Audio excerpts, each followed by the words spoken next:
Eu quero saudar nesta noite o povo de Deus com a santa e gloriosa paz de nosso Senhor Jesus Cristo, amém? Amém.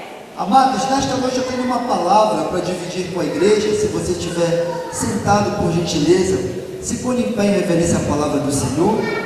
Carta de Paulo aos Romanos, capítulo 5. Vamos ler os primeiros versículos. Carta de Paulo aos Romanos, capítulo 5, vamos ler os primeiros versículos.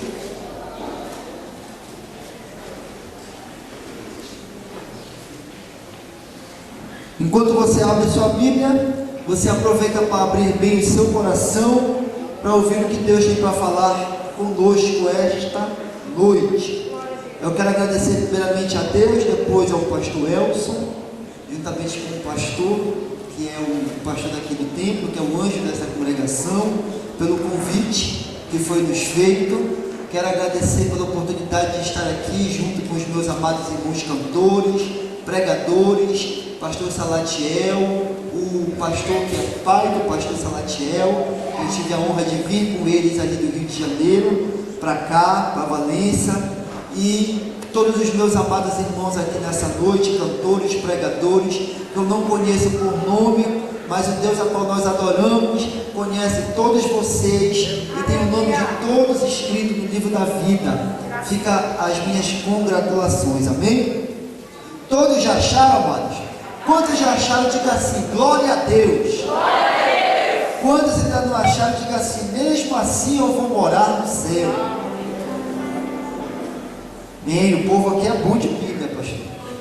Romanos capítulo 5, a partir dos primeiros versículos, diz assim: sendo, pois, somos justificados pela fé, temos paz com Deus, por nosso Senhor Jesus Cristo, pelo qual também temos entrada pela fé a esta graça, na qual nos mantém firme, e nos gloriamos na esperança da glória de Deus. E não somente isto, mas também nos gloriamos nas tribulações, sabendo que a tribulação produz paciência, a paciência é experiência, e a experiência produz esperança, e a esperança não traz confusão. Portanto, o amor de Deus está derramado em nossos corações pelo poder do Espírito Santo que foi nos entregue. Amado Deus e Pai que está no céu, nesta noite, Pai, quando eu vou começar a ministrar a Tua palavra, eu te peço, Senhor, que o pastor Jefferson venha diminuir nesta noite, Senhor, e Tu cresças.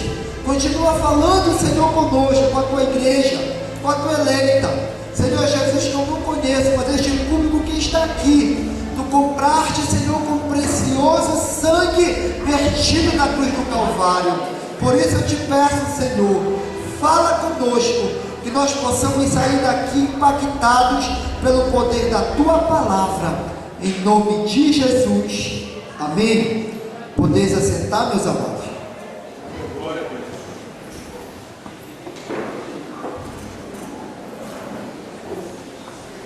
Amados irmãos, preste atenção para cá. A carta de Paulo aos Romanos, ela é uma das mais longas cartas escritas por Paulo. É conhecida entre os teólogos como um tratado teológico. A carta aos Romanos influenciou a conversão de Santo Agostinho, que foi um dos grandes nomes dos pais da igreja. A carta aos Romanos também influenciou Martinho Lutero na reforma protestante, no que tange a doutrina que nós vamos trabalhar daqui a pouco, a justificação pela fé. Paulo estava no final da sua terceira viagem missionária e agora estava indo até a Judéia levar oferta para os irmãos ali necessitados. Quando Paulo está no caminho até a Judéia, ele para até a região da Macedônia, na Grécia, ali na cidade de Corinto, segundo Atos capítulo 20, verso 2, e ali por 3 meses ele fica ali na cidade de Corinto. Entre esse tempo, ele escreve a carta endereçada aos romanos.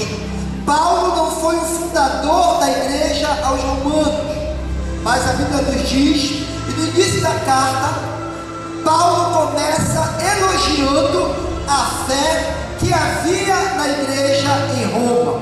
Não se sabe quem foi o fundador da igreja em Roma. Deduz-se que quem fundou a igreja em Roma foi cristãos convertidos que aceitaram Jesus e se converteram durante o discurso de Pedro no dia de Pentecostes em Jerusalém. E quando se converteram, levaram o poder do Evangelho até Roma, e ali começou e surgiu a igreja em Roma. Pessoas anônimas, mas que foram impactadas pelo poder da palavra de Deus e chegaram na sua cidade e fizeram a diferença. Eu paro um pouco a palavra para dizer uma coisa para você nesta noite. Deus te trouxe aqui, aleluia, para você não somente ouvir o Evangelho, mas você levar este Evangelho até aonde você chegar. Talvez a tua foto não esteja no cartaz, talvez a tua foto não esteja no destaque, aleluia, mas como aqueles anônimos ali que se converteram, Deus também te diz assim: você pode ser anônimo para a terra, mas o teu nome já está escrito no livro da vida, e Ele te chamou para impactar, aleluia, a cidade de Valença.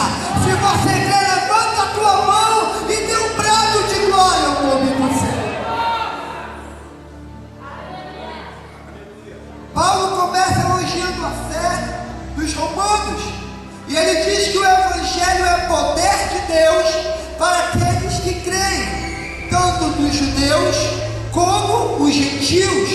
E ele diz que neste Evangelho poderoso deduz-se e se esclarece a justiça de Deus na vida dos pecadores. Aí Paulo começa a citar alguns grupos aqui que eu quero falar com vocês. No capítulo 1, Paulo cita os idólatras, pagãos e gentios. Paulo diz no capítulo 1 que estes homens estão inexcusáveis e indesculpáveis, porque embora não tenham recebido a lei de Moisés, mas segundo o capítulo 1, eles nasceram, como todos os gentios, como todo ser humano, conhecendo o bem e o mal. Então tinha um conhecimento prévio de deduzir e de procurar o Deus que os criou. Paulo também diz no capítulo 1 que esses homens, ao olhar para a natureza, ao olhar para aquilo que Deus criou, não tinha como deduzir que não havia Criador, porque é só olhar para a natureza, é só olhar para as águas, é só olhar para tudo que Deus criou e observar o seu poder soberano e glorificar o nome dele. Mas estes gentios, estes pagãos, não deram glória ao Senhor. E a Bíblia diz que Deus então se entregou às suas paixões infames para desonrar o seu próprio corpo. Esses homens mergulham no pecado a tal ponto que a Bíblia diz que eles conhecem aquilo que deveriam fazer, mas não fazem, e ainda levam muitas pessoas a fazerem a coisa errada. O segundo grupo, amados irmãos, que Paulo destaca na carta aos Romanos, são os judeus. Diga comigo, judeus. Diga comigo mais forte, judeus. Paulo diz no capítulo 2 que os judeus eram aqueles que receberam a lei de Moisés na antiga aliança. Eles se vangloriavam da circuncisão e se vangloriavam das suas festas e ritos e de ser um povo chamado por Deus da antiga aliança. Mas diz Paulo que mesmo eles tendo recebido a lei, eles não obedeceram a lei 100%. Ora vista, os judeus se dobraram perante bezerros de ouro no deserto e fizeram tudo aquilo que desagradava a Deus durante o Antigo Testamento. No capítulo 3, então, Paulo vai dizer que pegando os gentios, pegando os pagãos e pegando os judeus, ele coloca todos numa só linha, porque não há um justo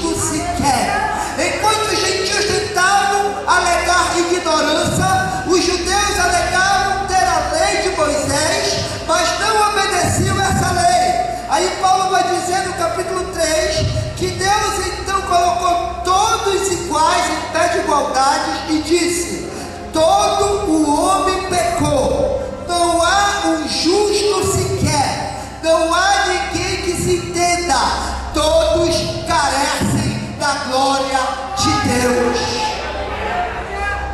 E a Bíblia diz então que Deus, ao ver a situação precária que o homem se encontrava, Ele então trouxe uma solução. E o capítulo 3, Paulo aponta a solução que Deus entregou para resolver este problema do pecado da humanidade. Paulo diz então que Deus resolveu então escolher um substituto para o homem. Ele resolveu solucionar o problema do homem através de um ato. Diga comigo, um ato. Diga comigo mais forte, um ato. Um ato de justiça, que não acontecia aqui, mas acontecia lá no tribunal de Deus. O homem estava sentenciado, o homem estava condenado, o homem não poderia ser salvo pelas suas obras, nem pelos seus méritos, e nem por tudo quanto fazia. Mas Deus, aquele que amou o mundo e amou o ser humano de tal maneira, aleluia, Ele resolve este problema. Ele resolve enviar o seu filho, o seu único filho, para vir à terra. E este filho veio à terra com o propósito, diz Paulo, aleluia, morrer e se entregar por todos nós pecadores. Ele foi moído pelas nossas transgressões, e o castigo que estava sobre nós, Ele levou sobre si, aleluia, e pelas suas pisaduras nós fomos sarados. Deus vê a situação do homem, aleluia, então Ele tira toda a iniquidade, todo o pecado do homem, e coloca sobre o seu filho, naquela cruz do Calvário, aleluia. E a Bíblia diz então que o homem que era injusto, agora vai ser justificado, aleluia, porque Deus vai tirar toda a justiça do seu filho e colocar na conta do homem, aleluia, e ele então passa de pecador, de injusto, a ser justificado pelos seus méritos, não, pelas suas obras, não, através do sacrifício vertido na cruz do Calvário.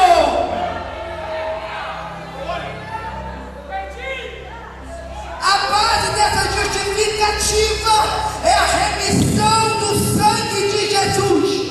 Você precisa entender que Deus é santo, e Ele não poderia simplesmente dizer ou perdoar pecados do homem, porque o homem estava condenado.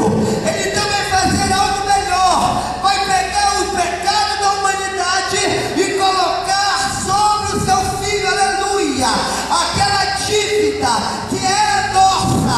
A Bíblia diz, Paulo fala na carta aos Colossenses, que Jesus crava na cruz do Calvário, e a dívida que nos condenava, aleluia, agora não nos condena mais, porque fomos justificados pelo poder deste sangue. Felipe, para o irmão que está do seu lado, diga: não foi de graça, não foi por mérito, foi por graça. A base dessa justificativa foi um sangue precioso daquele que não tinha por que fazer, mas humilhou-se a si mesmo, veio à terra, não tinha beleza, não tinha formosura, mas se entregou na cruz. E hoje você está aqui adorando, justificado, porque este sangue foi vertido na cruz do Calvário para pagar o meu e o teu pecado.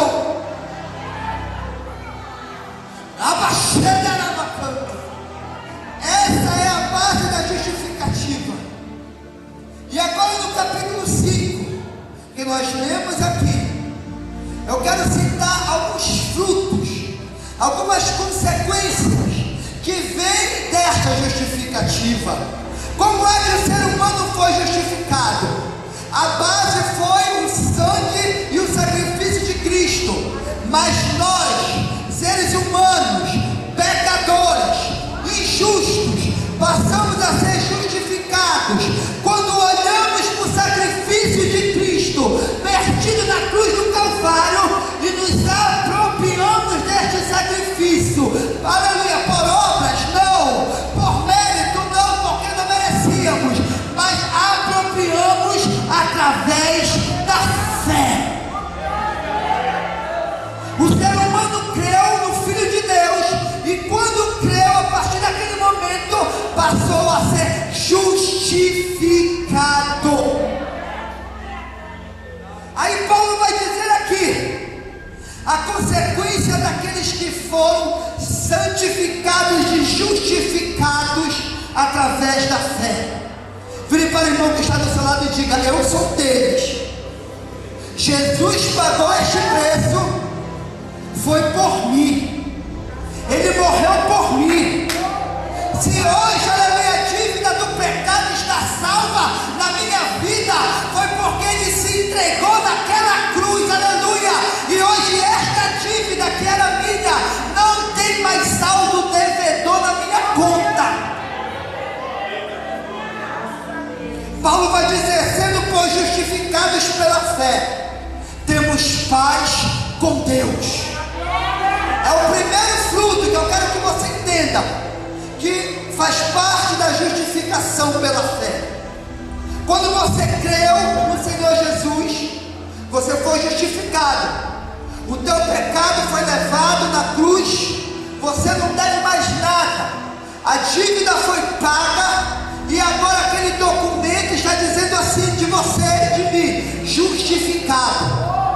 E o primeiro fruto, Paulo vai dizer que aqueles que são justificados pela fé têm paz com Deus. Paz com Deus por quê, pastor Jefferson? Paz com Deus não é um sentimento, paz com Deus é um estado. A partir do momento que você foi justificado por Cristo na cruz do Calvário, você se torna de injusto para a posição de justo. Eu vou repetir para ver se você entendeu. A partir do momento que você foi justificado pelo sangue do Cordeiro através da fé, você que era pecador, injusto, réu do inferno, passa a ser agora chamado Filho de Deus.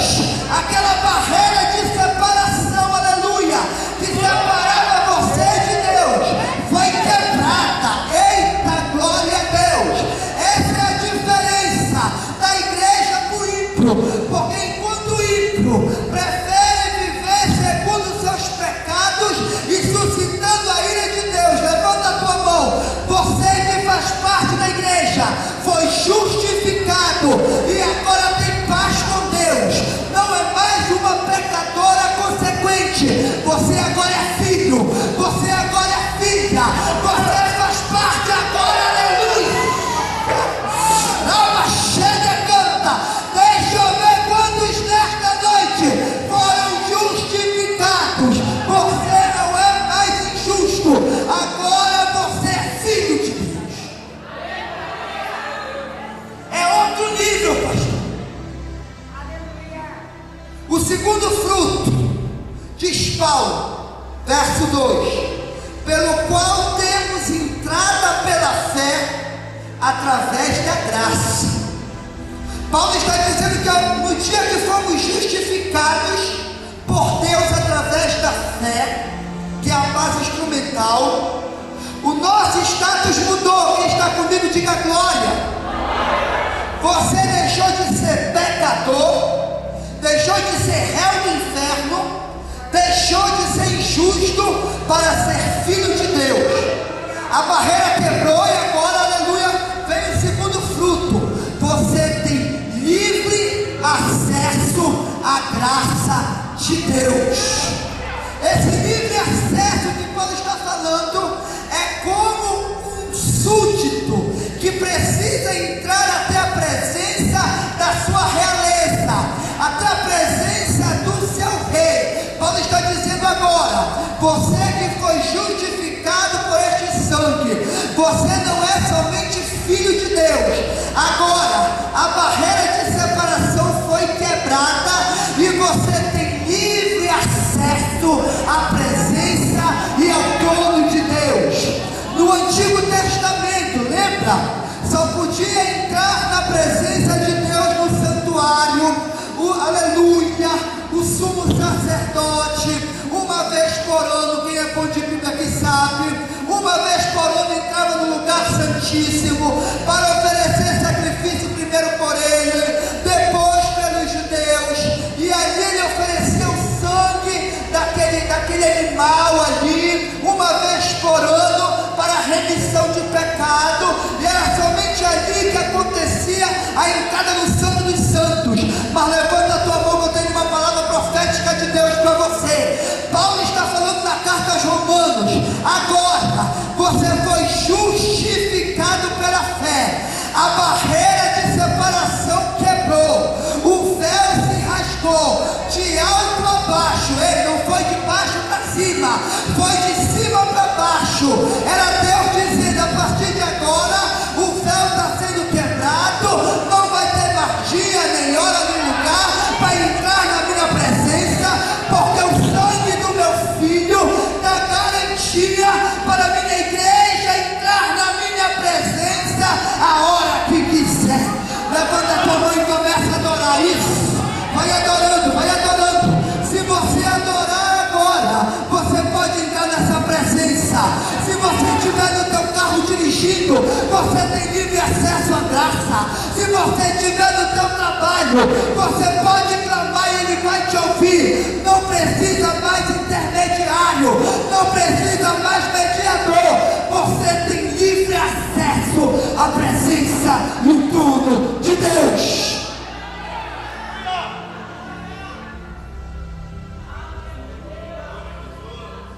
Terceiro fruto. Quem está gostando e quem está comigo, diga glória. Terceiro fruto, final do verso 3: e nos gloriamos na esperança da glória de Deus. Paulo está falando que aqueles que foram lavados pelo sangue do Cordeiro, você e eu, primeiro, temos paz com Deus, porque agora somos filhos de Deus. Segundo, temos acesso à graça, porque não temos mais mediador e não precisamos mais pedir para mediadores, para sacerdotes, para irem na presença de Deus por nós. Não, nós mesmos podemos fazer isso, porque temos acesso à graça.